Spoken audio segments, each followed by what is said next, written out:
उत्तराखंड में एक शख्स में मंकी पॉक्स के लक्षण दिखे, जिसके बाद सरकार की ओर से उसे आइसोलेट करने का आदेश दिया गया और स्वास्थ्य महकमे ने उसे आइसोलेट कर दिया है। मंकी पॉक्स को लेकर अभी तक तो यही कहा जा रहा था कि भारत में इससे डरने की जरूरत नहीं है। अब उत्तराखंड तक बात आ गई है। हमारे डॉक्टर साहब यहाँ मौजूद हैं, अंशुमन जी, उनसे ही जान लेते हैं। डॉक्टर अंशुमन, उत्तराखंड में लक्षण मिले हैं और आइसोलेट कर दिया गया है। मंकी पॉक्स है क्या और इतने करीब आता जा रहा है, ऐसा लग रहा है? देखिए, पॉक्स का मतलब चेचक। मंकी पॉक्स इसलिए कहा गया कि 1958 में 1958 में 2 क्लस्टर बंदर के लेबोरेटरी में थे जिनमें ये पॉक्स पहली बार पाया गया, इसलिए मंकी पॉक्स कहा गया। लेकिन इसका कोई लेना देना नहीं है कि सिर्फ बंदरों में होता है या बंदरों से आता है। आज तक ये नहीं पता चला कि पहली बार ये आया कहाँ से। जंगली जानवरों से आया, इसलिए जूनोटिक डिजीज कहते हैं, जंगली जानवरों से आदमी में आया। अगर कोई व्यक्ति ऐसे जानवर के संपर्क में आता है जिसमें पॉक्स वायरस है तो उसमें ये हो सकता है। अब ये 2022 से फिर ये कई कंट्री में आ रहा था, खासकर अफ्रीकन कंट्री में। कॉन्गो में सबसे पहली बार देखा गया था, अफ्रीकन कंट्री में आ रहा था। उससे होता हुआ पाकिस्तान तक आया था। जब हमने पिछली बार शो किया था तो पाकिस्तान में 3 केसेज मिले थे। अब जब बाहर से लोग आएंगे, आजकल ट्रेवलिंग इतनी कॉमन हो गई, हवाई जहाज से आ रहे हैं लोग, तो कुछ लोग मंकी अच्छा, खास बात ये है कि ये जब संक्रमण होता है उसके 5 से 21 दिन का समय लेता है, तो व्यक्ति को पता भी नहीं चलता, वो ट्रैवल करके दूसरी जगह आ जाता है, तब जाके उसको लक्षण आते हैं। यानी कि दूसरी जगह आने के बाद भी एक वक्त बिता लिया, हफ्ता 2 हफ्ता बिता लिया, तब लक्षण आए तो पता भी नहीं चलेगा कि आखिर ये आया कहाँ से, आया कहाँ से। ये एक परेशानी की बात है। लक्षण इसके क्या है, एक बार फिर हमारे दर्शकों को बता देते हैं। आम जैसे पॉक्स के लक्षण होते वही है, जैसे स्किन पे, चमड़ी पे दाने, फफोले, ब्लिस्टर्स जो फूट जाए, पानी जैसा निकले, शरीर में दर्द, आंखों में जलन, गले में तकलीफ, गले में दर्द, गले में तकलीफ, बुखार और गर्दन में गिल्टियों का होना, जिसको लिम्फेडिनोपैथी कहते हैं टेक्निकली, और टॉन्सिल का बढ़ना, ये आम लक्षण है तब तक जब तक सिर्फ पॉक्स वायरस है। लेकिन पॉक्स वायरस अगर तेजी से बढ़ा और इंसान की इम्यूनिटी अच्छी नहीं है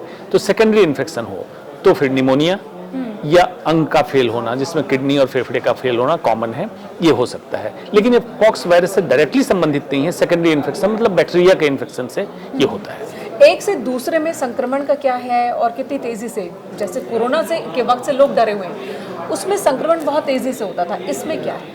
बिल्कुल, कोविड जैसा इसका संक्रमण तेजी से नहीं फैल सकता। उसका कारण ये है, कोविड वायरस कहीं भी हवा में ड्रॉपलेट की तरह उड़ता रहता था, पहुंच जाता था। इसमें व्यक्ति पास से संपर्क में आए, उसके शरीर का पानी दूसरे स्वस्थ व्यक्ति के शरीर में टच में हो, जैसे मान लीजिए कि आपने बात कही कि देहरादून में केस मिला। अब ऐसे व्यक्ति के घर परिवार के जो लोग हैं उनको रिस्क है, क्योंकि ऐसा व्यक्ति घर गया होगा, घर में उसके ब्लिस्टर मतलब उसके फफोले से पानी निकला होगा, उसमें वायरस होगा, वो वायरस अब नए व्यक्ति को संक्रमित कर सकता है। तो ऐसे व्यक्ति को जैसे ही स्वास्थ्य विभाग आइसोलेट करता है, एक जगह कंटेन कर देता है, तो बहुत कम उम्मीद होती है कि पॉक्स वायरस फर्दर जाए। लेकिन इसकी दूसरी समस्या ये है कि 5 से 21 दिन का इंक्यूबेशन पीरियड है, उसके पहले भी ये वायरस निकाल रहा है जिसमें लक्षण नहीं है। कि 5 से 21 दिन का वक्त है लक्षण शो करने में, तो क्या इससे पहले भी ये दूसरे को संक्रमित कर सकता है, एक संक्रमित व्यक्ति? जैसे उसके फफोले आए और एक भी फफोला बना, उससे वायरस निकल सकता है और दूसरे को संक्रमित कर सकता है। अभी उसको बुखार नहीं आया है, टॉन्सिल की समस्या नहीं हुई, गले में तकलीफ नहीं है, गर्दन में गिल्टी नहीं बनी, लेकिन ये संक्रमित कर सकता है। इसीलिए ये समस्या, तो जब भी लगे, अब मान लीजिए कि वाकई इसका PCR टेस्ट होगा इस व्यक्ति का, अगर लगता है कि इसमें पॉक्स वायरस है तो इसको आइसोलेट करेंगे और फिर अपने कंट्री को, बाहर से जो लोग आ रहे हैं उनको टेस्ट, उनको आइसोलेट, क्वारंटीन वाली बात करनी पड़ेगी ताकि ये बहुत तेजी से स्प्रेड ना हो। अगला सवाल कि इसके इलाज क्या क्या है और किस तरह? इलाज बिल्कुल सिम्टोमेटिक है, मतलब लक्षण के हिसाब से इसका इलाज है, कोई स्पेसिफिक इसकी दवा नहीं है। जो व्यक्ति थोड़े भी लक्षण के शिकार हो, सबसे पहले हाइड्रेशन, मतलब पानी की मात्रा कमी ना हो, पानी खूब पिए, नारियल पानी पिए, जूस पिए, सूप पिए, मतलब पानी की किसी भी तरह से जाए। रेस्ट, बुखार हो तो बुखार की दवा, डॉक्टर को जरूर दिखाएं ताकि जांच हो जाए कि पॉक्स वायरस ही है, कॉमन फ्लू है, कि उसके लक्षण कॉमन फ्लू से काफी मिलते हैं, तो इसलिए डरने की जरूरत नहीं है। डॉक्टर को दिखाएं, जांच कराएं और सपोर्टिव ट्रीटमेंट होता है। ऐसे व्यक्ति जो इम्यूनो कॉम्प्रोमाइज है, मतलब डायबिटीज के रोगी, वृद्ध, प्रेग्नेंट महिलाएं, इन लोगों को एक्स्ट्रा प्रिकॉशन की जरूरत होती है कि इम्यूनिटी उनमें सप्रेस रहती है, उनमें कभी कभी ये गंभीर रूप ले सकता है। दूसरे पॉक्स होते हैं लाइक चिकन पॉक्स, तो उसमें होता है कि हम आइसोलेट कर देते हैं और बहुत ख्याल रखते हैं कि कोई दूसरा उस कमरे में ना जाए, हाइजीन का बहुत ख्याल रखा जाता है, खाने पीने का भी ख्याल रखते हैं कि बहुत स्पाइसी ना खाएं, इसमें भी रखना होगा? एग्जैक्टली सेम प्रिकॉशन है, आपने टू द पॉइंट बात कह दी। जैसे चिकन पॉक्स में आप करते हैं, मंकी पॉक्स में उसी तरह से सपोर्टिव ट्रीटमेंट है। खाने पीने का ध्यान, isolation, hydration, rest, vitamin C का कुछ रोल देखा जाता है वायरल इलनेस में। विटामिन सी आपको नींबू आमले से मिल जाता है। जी, एक मिथ है, आम धारणा है चिकन पॉक्स में बहुत सारे लोग मेडिसिन नहीं लेते, उनका कहना है कि ये वैसे ही ठीक होगा। छोटी माता, बड़ी माता, बहुत सारी जगहों पर ऐसे नाम दिए गए हैं चिकन पॉक्स को, और मेडिसिन से परहेज करते हैं, इसमें क्या है? देखिए, ये तो वैज्ञानिक सोच है लोगों की। कोरोना माता भी बनी थी, और उसके बाद हमने वैक्सीन लगा के भगा दिया कोरोना माता को, और कोरोना माता अपने भी चली गई।